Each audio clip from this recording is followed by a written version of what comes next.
मैं डॉक्टर सालिम उस्मानी EH physician. आज की वीडियो में हम हिजामे के बारे में बात करने वाले हैं। हिजामा क्या होता है, हिजामे के क्या फ़ायदे होते हैं, हिजामा कितने दिन के बाद कराना चाहिए और हिजामा कराते हैं तो उसके निशान जो रहते हैं वो कितने दिन तक रहते हैं। आज हिजामे के बारे में पूरी जानकारी हम इस वीडियो में देने वाले हैं। किन किन लोगों को हिजामा कराना चाहिए और किस लोगों को नहीं कराना चाहिए, उन सब के बारे में हम बताने वाले हैं। जैसे पहले जानते हैं, जो हिजामा है ये हमारे बॉडी के लिए बहुत अच्छा रिकवर करता है। बॉडी में कहीं भी पेन हो या हमारे टिश्यू नेक्रोसिस हुआ हो या लिगामेंट पेन हो, टेंडन पेन हो, जॉइंट्स पेन हो, बैक पेन हो, हिप पेन हो, कोई भी मसल्स का कैसा भी पेन हो, उन सब के लिए ये बहुत बेनिफिट है। और जैसे कि आप देख रहे हैं, ये हमने एक जो कफ था वो लगाया था, उसको वैक्यूम होने के बाद जो उसका सरफेस है उस पर स्मॉल स्मॉल कट लगाई जाती हैं।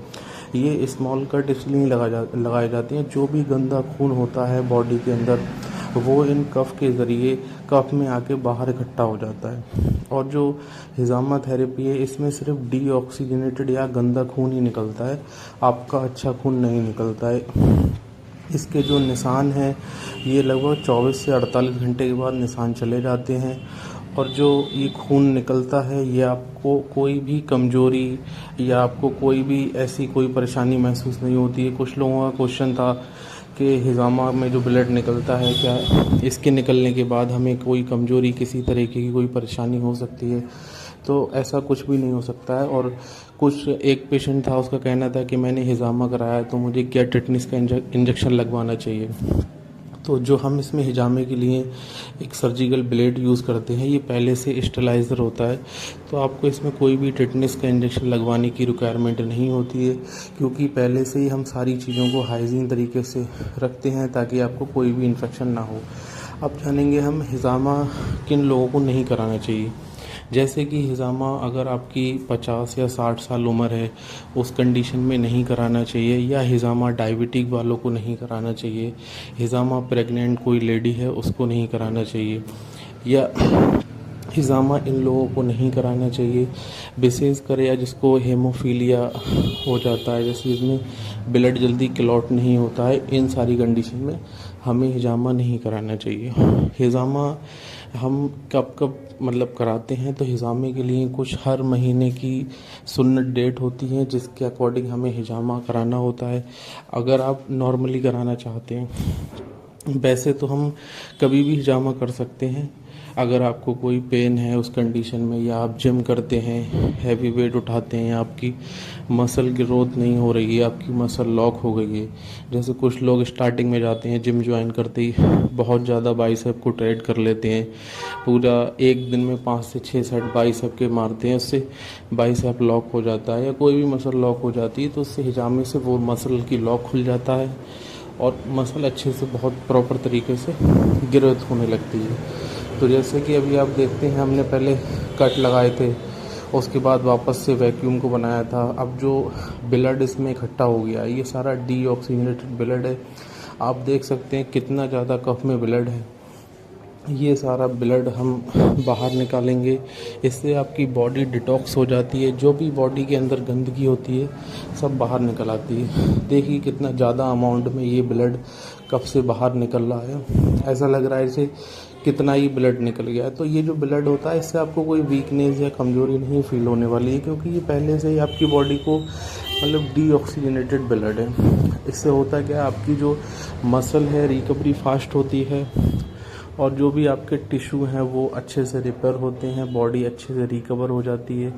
और जितना जो ब्लड निकला है ये आपका 24 आवर्स में ही सारा कवर हो जाता है। हिजामे कराने के बहुत फ़ायदे हैं, और आप नॉर्मल हैं तब भी करा सकते हैं। आपको कोई पेन है बॉडी में या कोई भी ऐसी दिक्कत परेशानी है उसमें करा सकते हैं। और आप अगर जिम करते हैं तो जिम वालों के लिए बहुत अच्छा बेनिफिट होता है इसका, हिजामा का बहुत अच्छा रिज़ल्ट मिलता है। और कुछ जगह इसमें हमारी बॉडी में सुन्नत पॉइंट होते हैं, जिन सुन्नत पॉइंट पे हिजामा कराया जाता है। और हिजामा हर महीने की चाँद की कुछ 2-3 तारीख होती हैं, जिन तारीख में सूरज ढलने से पहले सूरज के मतलब उसमें किया जाता है, या कुछ कंडीशन में सूरज ढलने के बाद किया जाता है।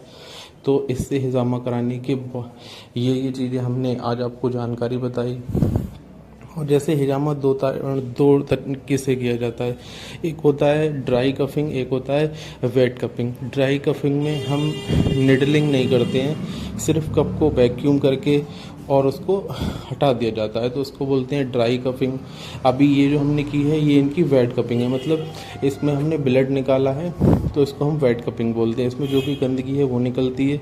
लेकिन ड्राई कपिंग में कफ के पास में जो भी आपका डीऑक्सीनेटेड ब्लड है इकट्ठा हो जाता है, लेकिन जब हम अगर उसमें पंच नहीं करेंगे तो वो बाहर नहीं आ पाता है, जिसकी वजह से वो 48-24 घंटे में जहाँ से आता है वहीं से बॉडी में चला जाता है।